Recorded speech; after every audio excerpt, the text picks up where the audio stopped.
morning came in quiet. The kind of quiet that isn't silence at all, but a breathing made of gulls and wind and the slow drag of the tide against stone. I opened the door, and the first thing I saw was the coffee tin, dented, speckled with rust, sitting on the porch rail like it had washed up there from some smaller, meaner ocean. Inside it, coins. Nickels, a few quarters, even a token from the old arcade that burned down when my boy was 12. On top of them, a folded note. For your next big idea. Before we continue, make sure to hit the like button. Also, tell us in the comments, what time is it where you are right now and which city are you watching from? I love seeing how far our stories travel. I stood there barefoot, the boards cold through my socks, reading that line until the ink started to swim.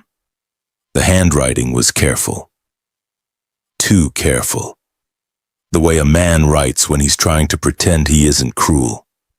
I didn't crumple the paper. Didn't throw it out either. I just let it hang in my hand while the tide kept breathing. The gulls argued somewhere out near the buoy, and I thought, maybe this is how fathers drown, standing still on dry land.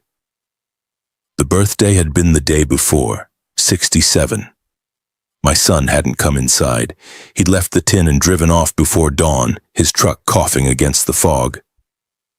I watched his taillights fade between the pines and told myself it didn't sting as much as last year.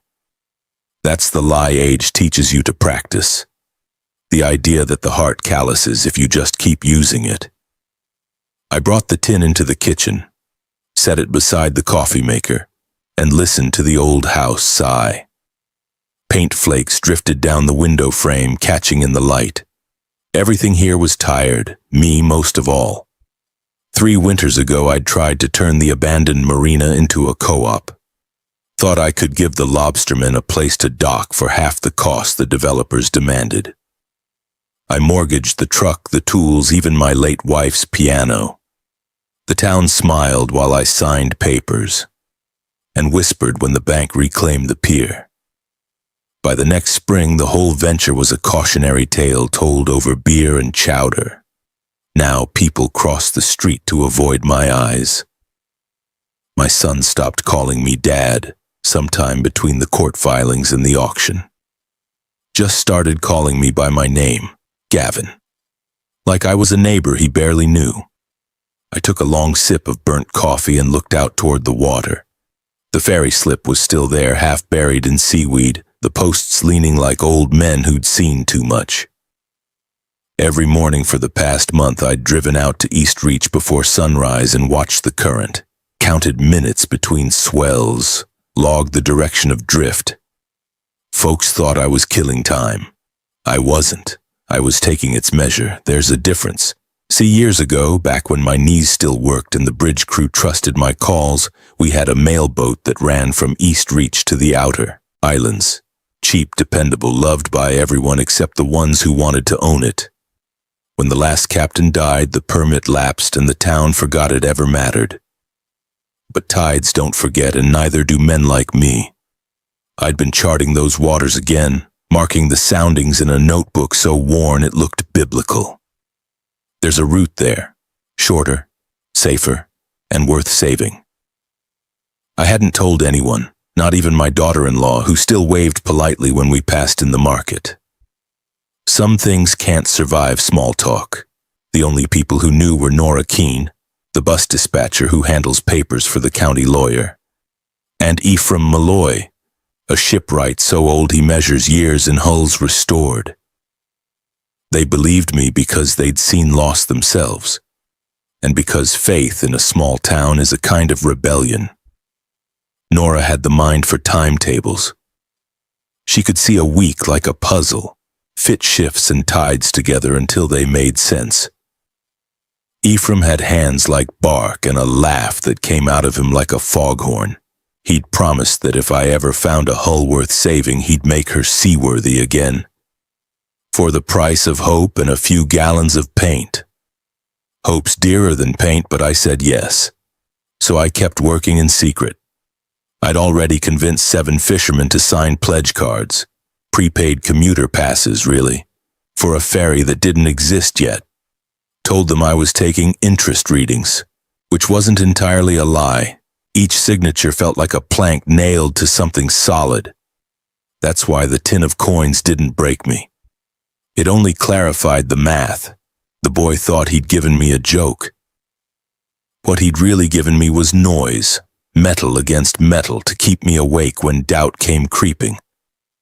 I placed the tin in the drawer beneath my tide charts, among the signed cards and a few dog-eared photos of the old Ferry in her prime. The coins rattled once, sharp and small, then went still. Outside, a barge horn echoed across the bay, low and certain, sounded almost like a starting gun. I leaned against the counter, eyes on the horizon. The first light of morning hit the water, scattering gold like spilled grain. Somewhere in that shimmer I could already see the outline of what was coming. Steel, paint, and promise. I whispered to no one. All right then. Let's see if an old fool can outweight the tide. And the house, creaking in the wind, almost sounded like it answered. By the second week of March, the ice had started to loosen its grip on the bay, breaking apart in soft, deliberate sighs. The mornings came gray and damp, smelling of rope and diesel, and the crows had begun arguing over roof space again. I took it all as a kind of permission, a signal that work could start even if no one else saw it yet. Nora Keene's kitchen was smaller than my first tool shed, but it had the best light in town. She kept the curtains half open and the table buried under bus schedules, coffee rings, and a stapler that looked older than either of us. When I stepped in, she was already clearing a space with the back of her hand. Sit, she said, the word flat as a command, not a courtesy. You brought the forms? I laid out a folder thick with copies, articles of incorporation for a workers' cooperative, permit reactivation requests, insurance binders still missing signatures. The paper smelled faintly of salt and printer toner. We're naming it East Reach Transit Co-op, I told her. For now. She raised an eyebrow. For now? Names change once they earn meaning, I said. Like boats. Or men. She smiled at that, a small curve that barely lifted her cheeks. Ephraim would like that line. At the mention of him, I felt the room tilt toward memory. The shipwright's yard sat 2 miles inland, a patchwork of tarps and sawdust where seagulls came to scavenge nails. When I'd gone there the day before, he'd been knee-deep in mud, knocking ice from a hull he called the Matilda. She's got bones still, he'd told me, tapping a rib of oak that rang like music. Rot in the joints, but nothing we can't scrape clean. All he wanted in return was paint, coffee, and a chance to hear the horn again. Back at Nora's, we began the slow arithmetic of resurrection. Form numbers, escrow clauses, Coast Guard contacts. She read aloud each line, her pencil ticking across margins. I watched her hands move, small, square, sure, and thought about how faith sometimes hides inside bureaucracy. Every signature, every stamp was a nail in the arc. Council meets first Monday in June, she said. If we want the slip lease, everything has to be filed before then. You'll need a Coast Guard inspection, proof of insurance, and at least 10 member investors. I've got 7, I said. Working on 8 through 10. She looked up. Names? Fisherman mostly, a teacher, 1 retired mail carrier. They trust work, not speeches. Good, she said. Then let's get to work. We spent hours like that. Ink, coffee, and silence. Outside, the thaw dripped from the eaves like metronome ticks. By dusk, my fingers ached from writing. I slid the final signature across the table and Nora stamped the date beside it. The sound was sharp. Final.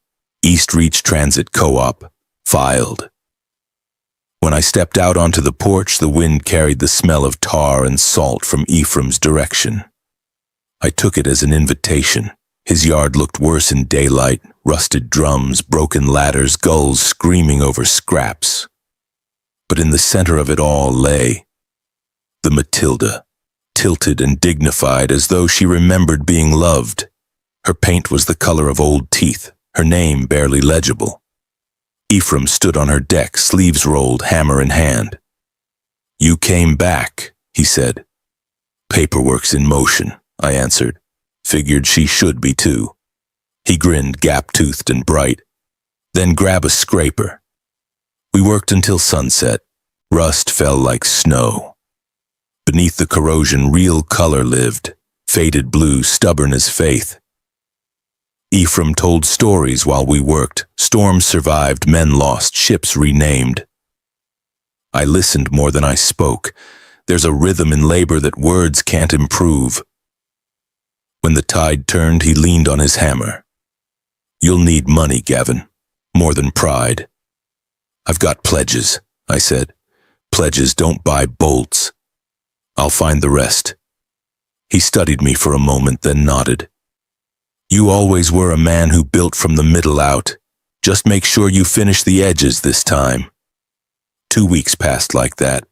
Morning paper stacks at Nora's, evenings scraping hulls with Ephraim. I slept little, ate less, but felt a pulse in my chest I hadn't heard in years. The town began to notice. At the hardware store, voices dropped when I walked in. Someone pinned a flyer from the Harbor Development Group to the bulletin board, renderings of a luxury boardwalk, hotel, and parking deck. The caption read, "Revitalizing East Reach." I recognized the handwriting on the pinned note beside it, my son's. Finally, some progress. I stared at those words until the clerk asked if I needed help. I didn't answer. I bought paint and rope and left without change. That night, back in my kitchen, I unfolded the developer's brochure. Sleek drawings, no ferries, no working boats, just glass, boutiques, and a marina for tourists. The slip where Matilda sat was marked Future Event Plaza. I felt something tighten in my ribs, not anger exactly. Something older, closer to refusal. I wrote a date on the calendar, June 1st, festival vote. Then I called Nora. "We need that inspection sooner." The next morning, the bay was white with fog. I could barely see the posts at the end of the dock. Chief Teller from the Coast Guard arrived with a clipboard and a thermos big enough to float. His eyes were red from wind or whiskey, hard to tell which. "Which one's yours?" he asked. Ephraim patted the hull. "Matilda. She's got heart." Chief Teller climbed aboard, tested railings, tapped welds, muttered measurements. His silence weighed more than words. Finally, he looked at me. "You fix that port seam and she'll pass. Don't cut corners." "No corners left to cut," I said. He scribbled, then stamped the form. The seal left a wet circle that steamed in the cold air. "You get your funding, she'll be cleared for service." He walked away without ceremony. I watched him vanish into fog, that paper still warm in my hand. Back at Nora's kitchen, I spread the stamped form beside our earlier files. She traced the seal with one finger. "You realize what this means?" "It means she's real now," I said. "It also means you've got 6 weeks to keep her that way." "6 weeks is plenty." "Plenty," she repeated, but her tone made the words sound fragile.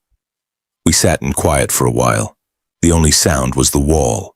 Clock, ticking towards something larger than either of us. "Gavin," she said softly, "what if the council sells the slip before the vote? Then we find another one. And if your son's group gets the contract?" I met her eyes. "Then we build anyway. The tide doesn't wait for permits." She smiled, tired, maybe admiring. "You always talk like the sea owes you favors." "Not favors," I said. "Just memory." Outside, the thaw had become rain, steady and patient. I watched it run down the glass, tracing crooked paths toward the sill, and thought how much of life was paperwork and water, one proving the other exists. That night I sat alone at the kitchen table, coins from the tin spread out before me. The note still lay folded beside them. I used the back to list what remained undone. 10 investors, 1 bank account, slip lease, paint, labor, crew. Each word felt less like a burden and more like a step. When I finished, I looked toward the drawer where my tide charts waited. The ferry horn sounded again out in the mist, distant but steady. I whispered, "We're on our way, old girl." And in that dim room with rain drumming the roof and ink drying on the table, it felt true. By April, the harbor had started to wake. Boats that had slept all winter were tugging at their ropes, impatient. The smell of bait and diesel returned to the air. Honest smells, the kind that linger in your coat long after you've gone home. That's when the talk began. Not to my face, of course. Small towns have a way of keeping cruelty polite. You hear it in the pauses. In the way the post office clerk avoids eye contact, or how conversations thin out when you walk into the hardware store. They called me the bridge ghost, the man who used to hold up steel and now spent his morning sanding down an old ferry like a fool trying to sand time itself. I didn't argue. I just kept working. Ephraim said the key to restoring a hull wasn't muscle, but listening.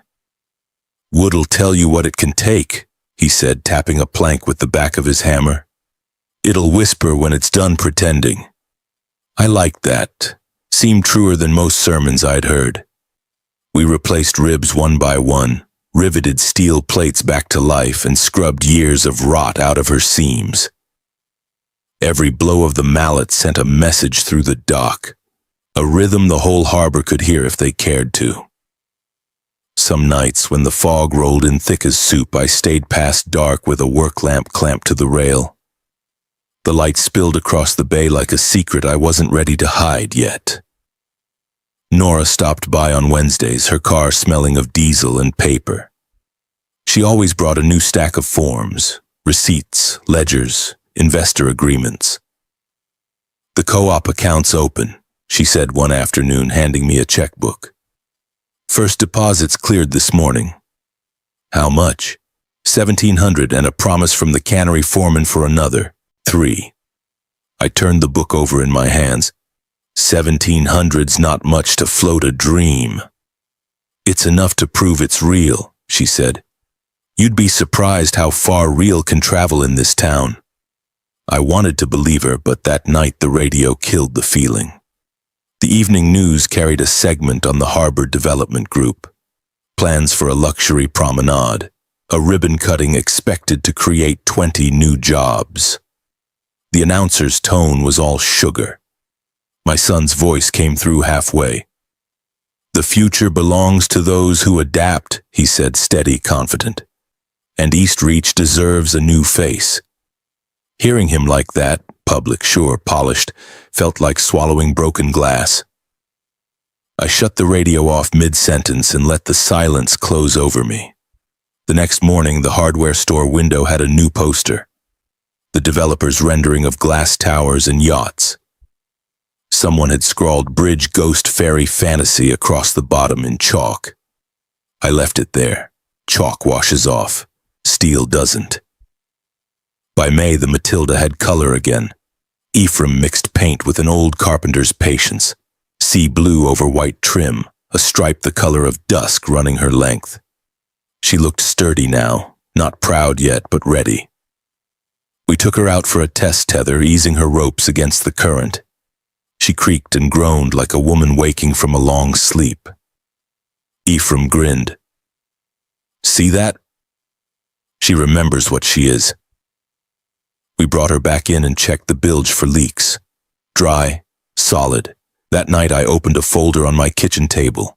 Receipts, letters of intent, escrow proofs. They smelled faintly of oil and pine tar. To most people they'd look like paperwork. To me, they were proof that patience could take physical form. Nora called around 9. "Council meeting's been bumped up," she said. "Summer Lights Festival, June 1st.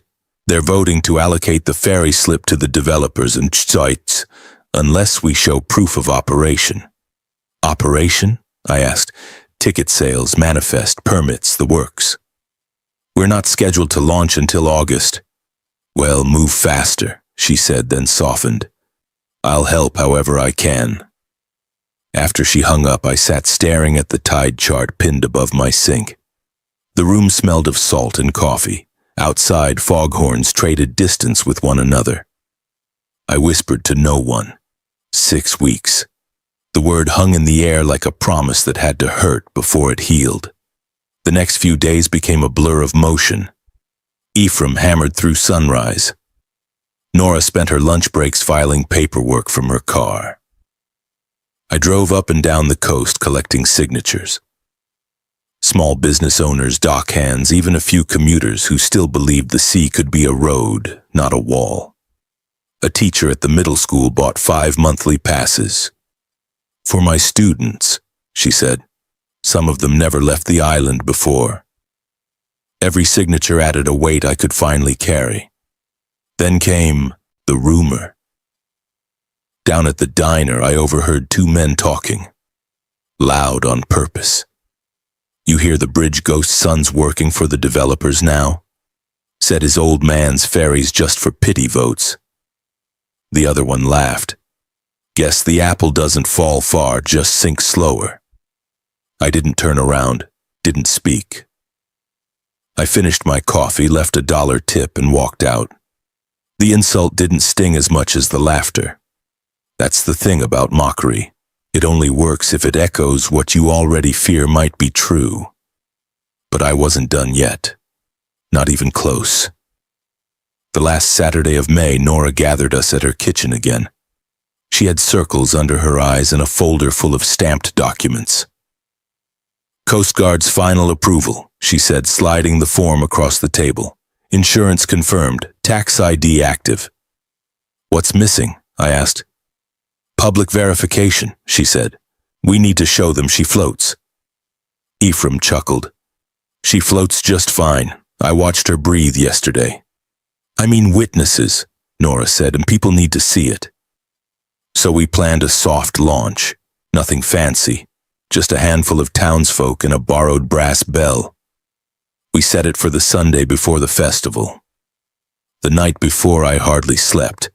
I kept hearing the coins in that coffee tin rattle in the drawer like they knew something was coming. At dawn, I walked to the dock. The fog was thick, but the air felt electric. Ephraim was already there, running his palm along the hull. She's ready, he said. The first group arrived. Fisherman, the teacher, a few curious onlookers. Nora stood with her clipboard, hair whipping in the wind. Name? She asked each person boarding, logging them with precise, almost sacred care. When it was my turn, she looked up. Captain or investor? I smiled. Just a man with something left to prove. The crowd laughed softly. Ephraim untied the ropes. The Matilda eased into the bay. The water caught her like an old friend. We moved slow, deliberate across the shallows. The bell rang once, sharp and proud. People on shore cheered, small, surprised sounds at first, then louder. The ferry made one wide circle before returning to dock. No leaks, no stalls, just the hum of an engine that refused to die. When we tied off, Nora whispered, "That's proof enough."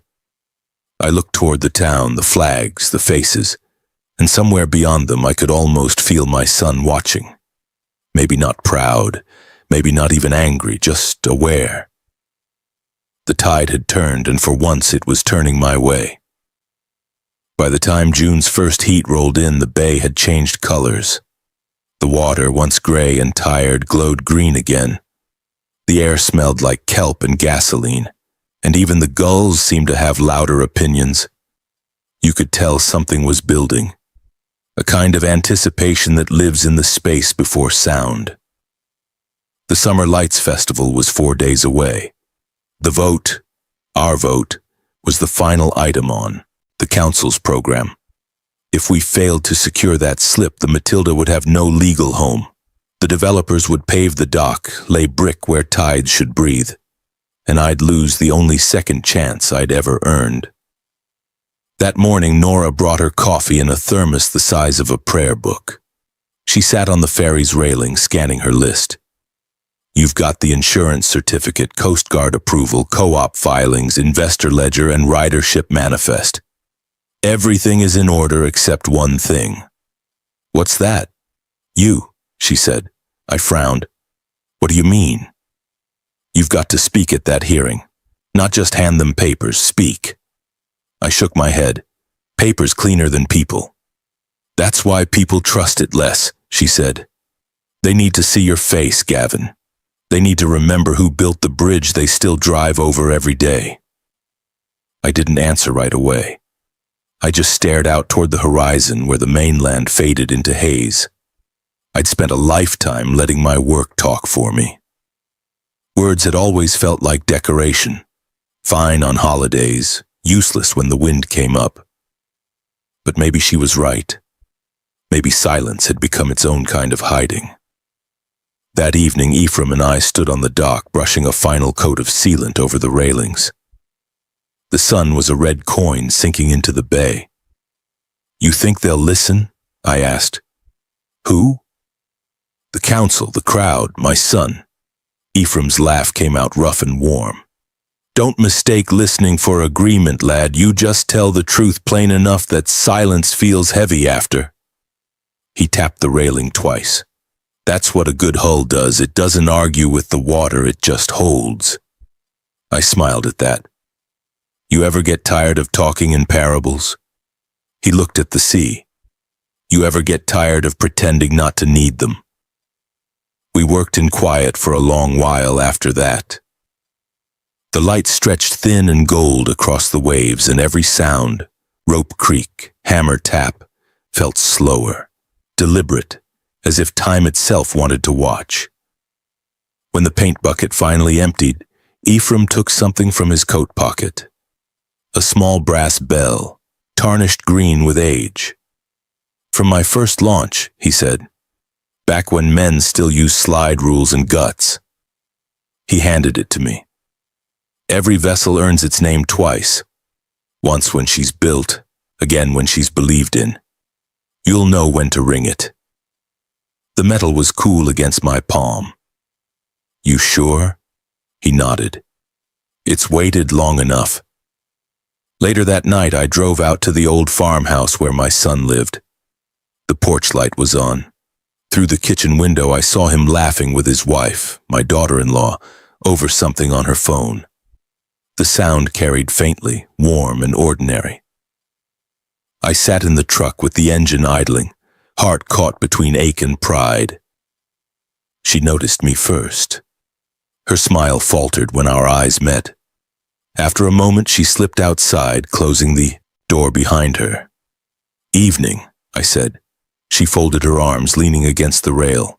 You shouldn't be here this late. Just passing by, I lied, saw the light. She studied me, then sighed. He's proud of what you're doing. He just doesn't know how to say it. I looked down at my hands stained with paint and salt. Pride's a hard language to learn backward. She stepped closer, her voice soft. He's not the same since the marina. I think he still blames himself for not helping you.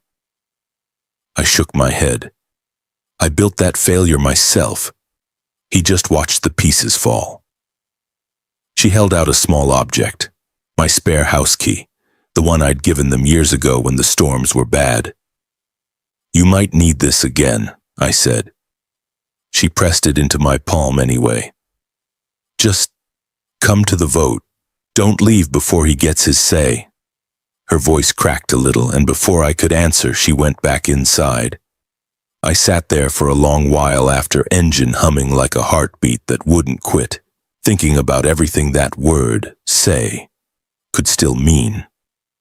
The next day, Nora dropped off a folder thick with legal proofs, escrow receipts, signed passenger contracts, letters from local shop owners promising freight. Everything's ready, she said. All that's left is to stand tall. I nodded. Standing's never been the problem, it's staying upright when they start pushing. You've got more behind you than you think, she said, eyes kind but sharp. Don't rob them of that. After she left, I spent the evening alone aboard the Matilda. The deck smelled of varnish and sun. I ran my hand along the wheel, tracing the grain like it was skin. The harbor was quiet. Even the gulls seemed to know this was a night for stillness. I thought about all the men I'd worked with on the bridge, their laughter, their sweat, the way the steel sang when we welded it under rain. Back then, everything felt permanent. You never think rust has patience. You never think silence can corrode. But it does. So I did something I hadn't done in years. I prayed. Not to change the outcome, not even to win. Just for the courage to stand where the tide could see me and not flinch. When dawn came, the bay was a sheet of silver. Ephraim arrived before sunrise, whistling off-key. "Big day tomorrow," he said. "You sleep?" "Barely." "Good. Sleep makes men slow." He poured coffee into a tin mug and handed it over. "They're going to expect you to beg," he said. "Don't." I wasn't planning on it. "Good. Just remind them that the tide's not a theory." We shared a laugh, thin but real. Then he reached for the bell hanging by the helm. "You ready to name her twice?" I looked at the horizon, at the way the light turned the waves gold. "Almost." He left a hand on my shoulder. "Tomorrow, then." As he walked down the dock, I stayed where I was, feeling the boards breathe under my boots. The bell hung silent beside me, patient as time. Tomorrow it would speak. The morning of the Summer Lights Festival arrived with a heat that felt alive, the kind that doesn't just press against your skin but gets inside your lungs, slow and heavy. Even the gulls were quiet. It was as if the whole harbor held its breath, waiting to see what kind of story the day would tell. I woke before sunrise, coffee gone cold before I remembered to drink it. The brass bell Ephraim had given me sat on the counter, dull and silent. I polished it once, wiped it twice, and set it carefully in my bag. Today wasn't a day for luck. It was a day for proof. By 8, the town was already dressed for company. Strings of colored flags fluttered between lampposts. Kids ran with paper boats in their hands. The mayor's voice echoed through a rented speaker, cheery and rehearsed.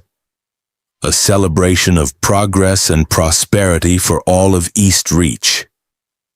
I stood at the edge of the crowd, hands in my pockets, watching the banners that read Harbor Development Group.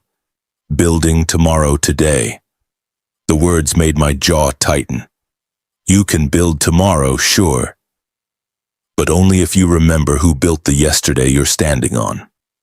Nora appeared beside me, clipboard in one hand, hair pinned up tight. "Council meets at noon," she said. "You'll have 3 minutes to speak." 3 minutes to justify 50 years of sweat, I said. "Then make every second sound like a life," she replied. Ephraim arrived next, wearing his best flannel, the sleeves still stained with paint. He clapped me on the shoulder. "You ready?" "I don't know," I said, "but I'm here." He nodded. "That's most of it." The council meeting was set up under a white tent near the water. Plastic chairs, a long table, microphones that whined every time someone exhaled too close. Behind the council, a banner with the developer's logo. Gold lettering, blue background, like the promise of something expensive and empty. The mayor, a man with the kind of smile that never reached his eyes, tapped the microphone. "Ladies and gentlemen, we're here to vote on the harbor redevelopment proposal. The final agenda item concerns the East Reach Ferry slip." He shuffled his papers like a magician about to make something disappear. "The Harbor Development Group," he continued, "has submitted a proposal for a boardwalk extension and commercial plaza, projected to bring in 17 temporary jobs," Nora whispered under her breath. "Significant tax revenue to our community." He smiled wide.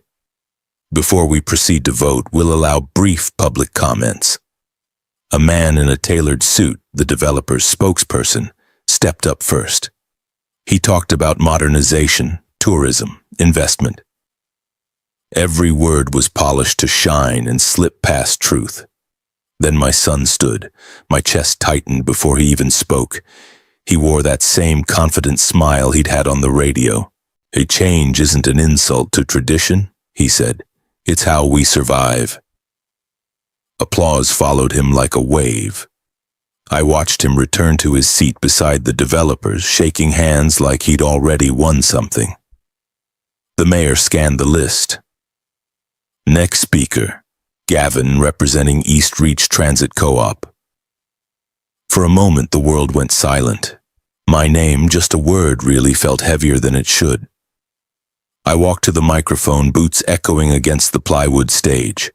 I looked out at them, faces I'd known my whole life, eyes that had watched me fail and rise and fail again. "My name's Gavin," I began, voice steady but low. "Most of you know me.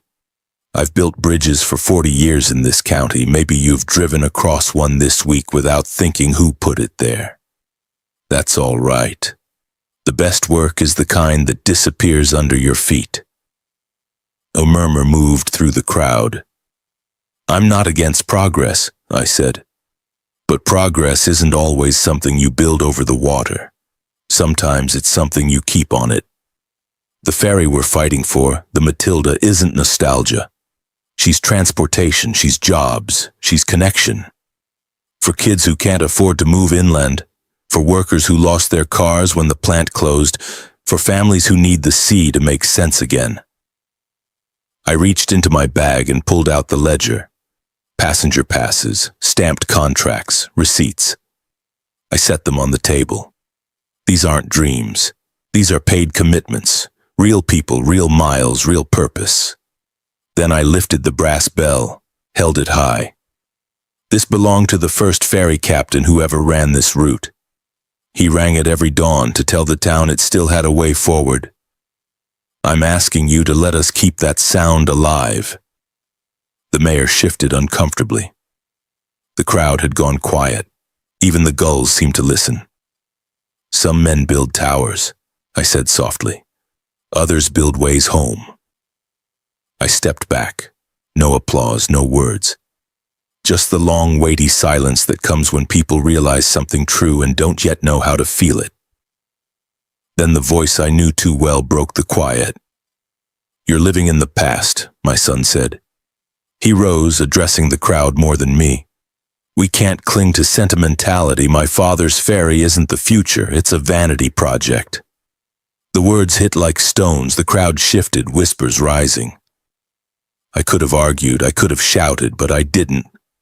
I just looked at him and said, "The difference between vanity and legacy is who benefits when you're gone." He blinked. His jaw tightened. The silence that followed wasn't comfortable, it was honest. Then from the back, a voice called out, "Ephraim's. I signed on that ferry. I'll ride her till my bones quit." The teacher spoke next. "My students need that ferry." Then another, "We've already paid." Soon the crowd wasn't quiet anymore. It was awake. The kind of awake that can't be undone. The mayor leaned toward the microphone, clearing his throat. "Well, seems there's significant community interest in retaining the ferry operation." He shuffled his papers again, but his hands shook. "All those in favor of approving East Reach Transit Co-op for the lease." Hands went up, one after another, then another. He paused. "Opposed?" "A few, not many." "The motion passes," he said finally. "The slip lease is granted to East Reach Transit Co-op." The sound that followed wasn't polite applause, it was relief. A roar of it. I didn't cheer. I just exhaled for what felt like the first time in years. Nora squeezed my arm, eyes wet. Ephraim laughed loud enough to make seagulls scatter. My son stood frozen in place. He didn't clap, didn't look at me, just stared at the table like it had betrayed him. When the crowd spilled back onto the pier, the brass bell was passed from hand to hand. Kids touched it like it was a relic. Ephraim rang at once, sharp and clear. The note carried across the bay, echoing off the water. The harbor answered back with its own sound, the steady slap of waves against the dock. Progress, I thought, doesn't always roar. Sometimes it rings once and lets the silence finish the sentence. The morning after the vote, I woke before the first light. The air was heavy with mist, thick enough to feel on the tongue. Out on the water, the foghorn moaned like an old hymn, and the dock boards creaked beneath my boots. The Matilda waited at the end of the slip, her new paint glistening under dew, the name written clean and proud along her side. For the first time in years, the harbor didn't look like something I'd lost. It looked like something I could keep. Ephraim was already there, leaning on his hammer like a shepherd's staff. "Tide's right," he said, glancing at the waterline. "Wind'll behave till noon. After that, she's your mistress." I smiled. "She's everyone's now." He chuckled. "Careful with that kind of talk. Communal ownership never stopped a storm." He was right. But I wasn't afraid of storms anymore. You stop fearing what's stronger than you once you learn how to bend with it. Nora arrived next, holding a clipboard and a rolled banner. She looked more like a commander than a dispatcher. "We've got the mayor coming for the photo op," she said, "and a dozen reporters from the local radio station. Don't look so worried, Gavin. They're here to document, not to judge." "That's what they said about the last census," Ephraim muttered. She ignored him, unrolling the banner that read, "East Reach Transit Co-op. Community owned. Community run." The letters fluttered bright against the gray. By 7, the dock was crowded. Families, fishermen, students, even the old cannery foreman, all holding prepaid passes like tickets to something sacred. I heard laughter, real laughter, the kind I hadn't heard directed toward me in years. The mayor arrived late, sweating through his collar. He made a small speech about local resilience and grassroots innovation, his voice half swallowed by the gulls. Then he gestured toward me. "And now," he said, "the man who reminded us that the past and the future can share the same tide, Captain Gavin." The word captain startled me. I hadn't earned it, not yet. But the crowd clapped anyway, their hands warm against the morning chill. I stepped to the bow, brass bell in hand. The deck trembled under the weight of bodies, 20 passengers, shoulder to shoulder. Ephraim leaned near the helm, grinning. Nora nodded from the dock. I lifted the bell, heart thudding. "This sound," I said, "isn't mine. It belongs to every hand that built her, every voice that believed before it was safe to. Let's go find the sea again." The bell rang once, sharp, bright, defiant. And the Matilda moved. The first surge of the engine was soft, a hum more than a roar. The ropes fell away, water foamed against her sides. The crowd on shore began to cheer, small at first, then louder, like a tide returning to shore. We glided out toward the open bay. The air smelled of salt and diesel and beginnings. Ephraim handled the throttle like a priest lighting a candle. "She's steady," he said. "Better than I'd hoped." I nodded, scanning the faces around me. Families grinning, children leaning over the rails, the teacher wiping tears she didn't bother to hide. For a moment, I let myself breathe. Then I saw him. My son stood on the wharf, hands in his pockets, watching. His tie hung loose around his neck, his shirt sleeves rolled up. He looked smaller than I remembered, like pride had been keeping him taller all this time. When our eyes met, the noise faded. Just him and me and the space between us, wider than the bay. He didn't wave, neither did I, but he started walking toward the dock's edge as we looped back in. By the time the Matilda returned to berth, he was waiting. The crowd parted around him, giving the moment a kind of stage it didn't ask for. He spoke first. "You did it," he said, voice low. "We did it," I corrected. He shook his head. "No, you did. I called it nostalgia. I called it a vanity project. Guess I was wrong. I studied his face. There was no smugness left, just exhaustion and something close to remorse. I wasn't trying to prove you wrong, I said. I was trying to prove we still had roots. He looked down at his shoes. I said some things I shouldn't have. You said what you believed. He met my eyes again. Maybe belief can change. Maybe, I said, but respect, that's earned, not traded. He nodded slowly as if each inch of motion cost him. I'd like to help if you'll have me. The air between us tightened, thick with all the years we'd both wasted. I took a step closer. You can help, sure, but don't do it for forgiveness. Do it for the work. His jaw moved once before he spoke. That's fair. Behind us, the crowd began to thin. Ephraim was laughing with the kids. Nora was already on her phone with the local paper, confirming ridership numbers. The mayor had disappeared. Typical. By afternoon, the dock smelled of grilled fish and spilled beer. Local radio played folk songs between interviews. Someone painted Matilda's first day on a piece of driftwood and nailed it to the slip.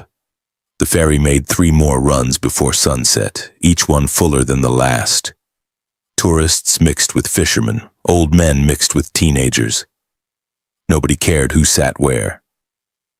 When the final run ended, the passengers stepped off to applause. Ephraim wiped his hands on a rag, looking at me with a kind of quiet pride that didn't need words. You did what you said, he murmured. Most men your age just tell stories about what they used to do. I smiled. I guess I got tired of telling stories. He nodded. Keep it that way. He turned, whistling his off-key tune, and disappeared into the thinning crowd. I stayed behind after everyone left. The harbor was almost still, the water painted silver by the moon. I sat on the bench by the helm, fingers resting on the bell. My son's words replayed in my mind. Maybe belief can change. Maybe it could. Maybe not fast, but slowly, like tide carving stone, steady and inevitable. I rang the bell one last time. The sound carried over the bay, low and calm, not triumphant this time. Just true. 3 weeks after the launch, I found myself walking the docks before sunrise again. Same as I had all winter.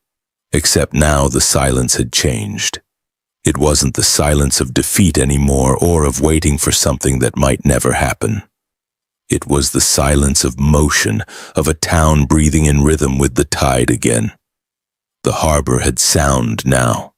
The soft click of ropes, the groan of wood, the chatter of early commuters boarding the Matilda for the morning run. Someone had hung a tin coffee pot from a post and scribbled crew tips on it in marker. It rattled with loose change each day. Maybe out of gratitude, maybe just superstition. Ephraim still showed up every dawn, grumbling about barnacles, pretending his knees didn't hurt. Nora had taken to riding the first trip out and back before her bus shift started, clipboard on her lap, eyes bright with purpose. The kids on the ferry called her Admiral Nora. She pretended to hate it, but the smile gave her away. And me? I just kept my hands busy. Lines, knots, fuel logs, schedules. There's comfort in simple work, especially when it belongs to something larger than yourself. We'd expected a trickle of riders those first few weeks, a handful of loyal fishermen and the curious ones who wanted to say they'd been there the first month. But word spreads quick along water. By the second week, we had standing passengers.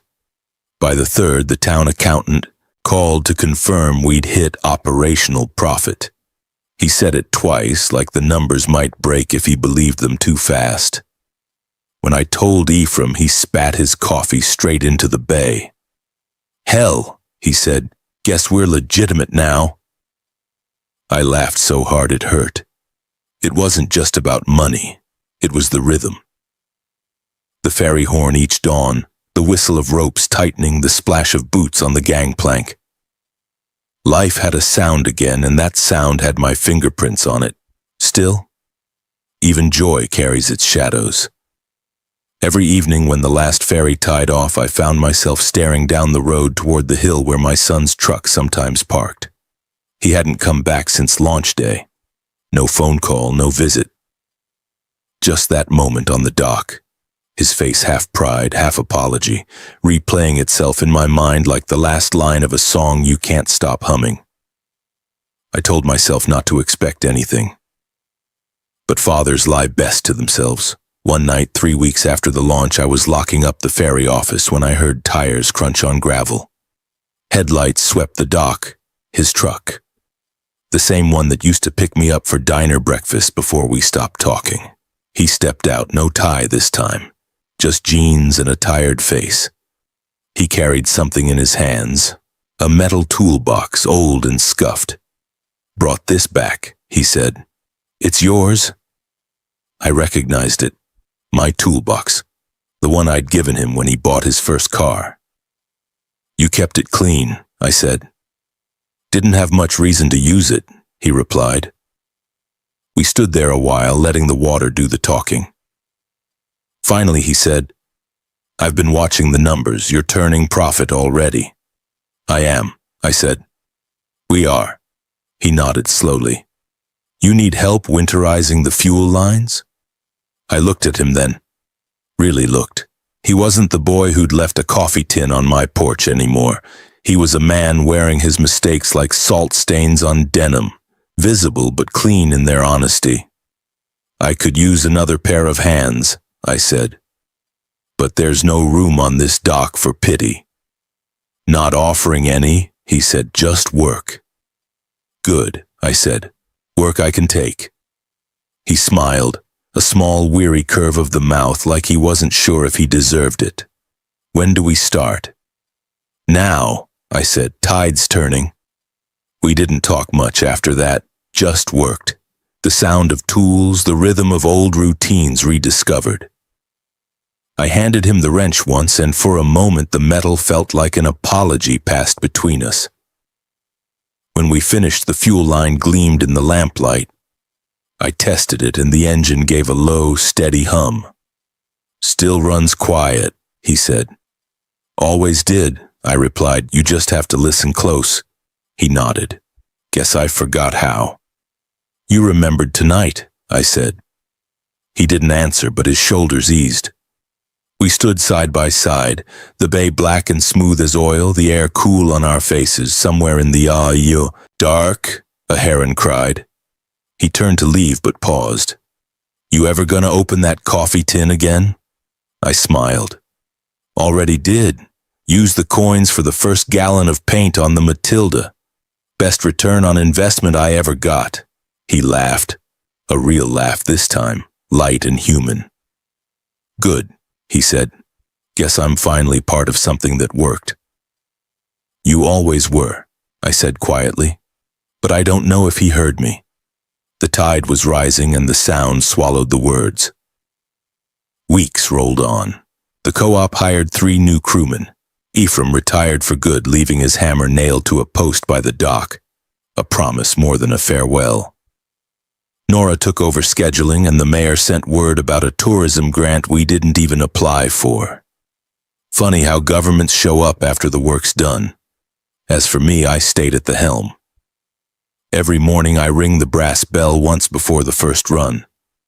The note carries across the bay, deep and low, and people still stop what they're doing just to listen. Some days my son rides with me. He stands at the bow, quiet, hands on the rail, eyes fixed on the horizon. We don't need to fill the silence anymore. We just let it exist, like the tide, patient and predictable. The world doesn't hand out redemption in speeches. It gives you mornings like these, clean, steady, earned. Tonight, as I write this, the harbor lights flicker like small suns across the water. The Matilda rests, her ropes sighing against the cleats. I can hear the town breathing, engines cooling, doors locking, laughter fading. I think about how far I've come from that first morning, standing barefoot on the porch with a tin full of coins and a heart full of noise. I think about how loss is just a different kind of tide. It goes out, And if you wait long enough, it brings something back. Tomorrow I'll wake before dawn again. I'll make the coffee, check the charts, ring the bell. Maybe my son will already be there waiting. Maybe not. Either way, the water will be. And that's enough. If this story stayed with you, if it made you pause for just a moment and think about the tides in your own life, the ones you've lost, the ones you're waiting to return, I'd be grateful if you'd share it. Hit the like button so it can reach someone who might need a little hope today. And tell us in the comments, what part of Gavin's journey spoke to you most? Was it the work, the silence, or the way the tide finally turned?